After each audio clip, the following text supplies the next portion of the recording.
दोस्तों, एक समय कैलाश पर्वत पर माता पार्वती ने भोलेनाथ से पूछा, स्वामी, यह संसार इतना विविध क्यों है?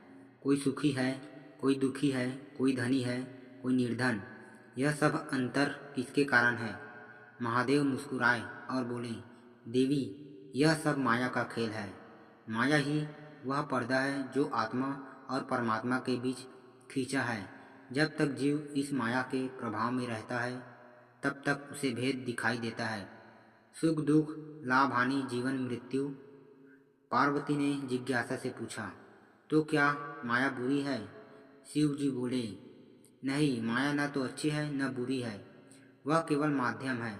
जैसे सूर्य का प्रकाश आंखों को देखने की शक्ति देता है, वैसे ही माया आत्मा को संसार का अनुभव कराती है। माया के बिना सृष्टि का खेल संभव नहीं। देवी ने फिर कहा, तो फिर मुक्ति कैसे मिलेगी?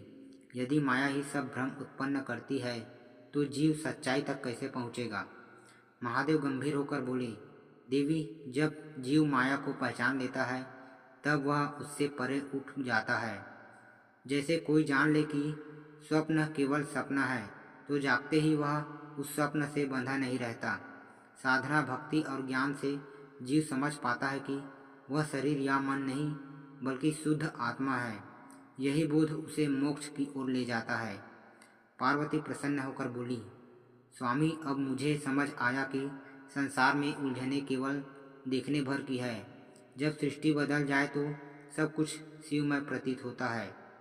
महादेव मुस्कुराए और बोले, यही कहा देवी, जब माया को साधन बनाकर आत्मा शिव से जुड़ती है, तब वही माया भक्ति का मार्ग बन जाती है।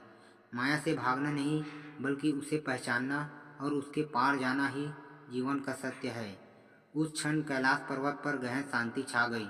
मानो स्वयं प्रकृति भी इस अद्भुत संवाद को सुनकर विस्मित हो गई हो।